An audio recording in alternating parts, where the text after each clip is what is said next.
there, welcome to another edition of Solve My Math Homework. So this problem that comes in is fairly common. It is a triangle, but it is divided up into two triangles here. We're basically told that we have the larger triangle DEF and the smaller triangle DBC within DEF. And these little doohickeys here, these little arrows, mean that the line BC is parallel to the line segment EF. And actually BC is also a line segment. All right, so it wants to know several things. Well, it wants to know, is the larger triangle similar to the smaller? Is DEF similar to DBC? It wants to know what part of triangle DBC corresponds to line segment EF. And it wants to know which angle on triangle DBC corresponds to angle F.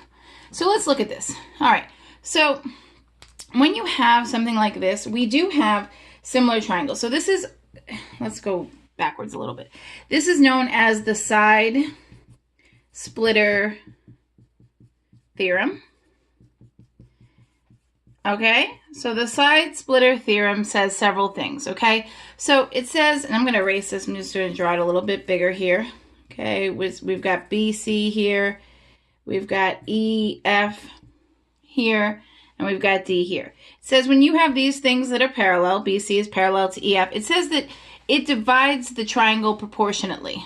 All right, so what that means is that you can do it one of two ways. You could say DB to BE, so the length of DB to BE is equal to the length of DC to CF, okay? But we also have a part to whole relationship. The length of DB is to the entire length, so DE. So the ratio of the part to the whole is also equal to the part to the whole here. So DC over DF, okay? So it's a fairly important theorem because it comes up a lot in problems. And what's interesting to note is both angles share D, okay? Also, let's remember that we have these lines, technically they extend forever, so we have parallel lines. When we have parallel lines, we have corresponding angles, okay? So this angle here corresponds to this angle. So this triangle, right, this line right here, you've got two parallel lines. It means that it creates equivalent angles here. It means these angles are corresponding and equal. These as well, and I have to put 2 marks because they're not equal to each other, but here, because we have parallel lines, right, cut by a transversal, even though the transversal is the side of our triangle, it creates corresponding angles. So when we ask the question, are they similar? First, we have to know, well, what makes a triangle similar? So your rules for similarity, you could either have angle, angle, 2 angles are equivalent, all right? Or you could have 3 angles are equivalent, because if you have 2, you have 3. So sometimes it's called angle, angle, angle. But if you know you have 2 angles and all of the angles in a triangle add up to 180, if you have 2, you have 3, okay? So similarity, you could have 3 angles equivalent. We happen to have that. You also could have all the sides proportionate. Okay? And the last one is you could have side, angle, side. So you could have 2 joining sides with the angle in between them being equal where these sides are proportionate. Okay? But we already know that these are similar, and we know that it's by angle, angle, or angle, angle, angle, whatever you want to call it. Okay? So answer to the first question. We can already answer it. Okay, let's get a thin marker, not a thick one. So here we're going to say yes.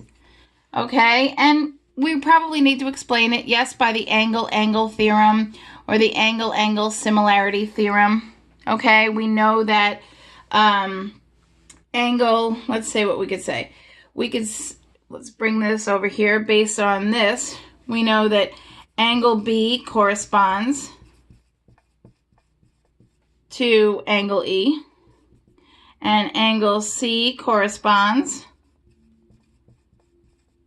to angle F, and both triangles have angle D. So given all that, they are similarity,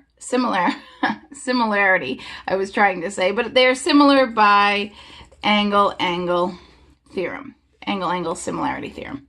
Okay, so yes on that one. So what part of triangle DBC corresponds to EF?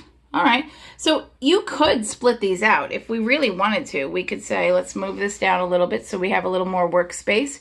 If we wanted to, we could say, okay, so this is my top triangle, DBC, okay? And this is my larger triangle. Also very easy to see that both triangles have angle D when you split them out, DEF.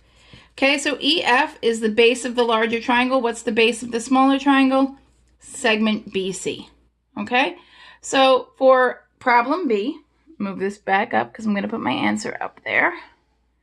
So for this one, the answer is BC.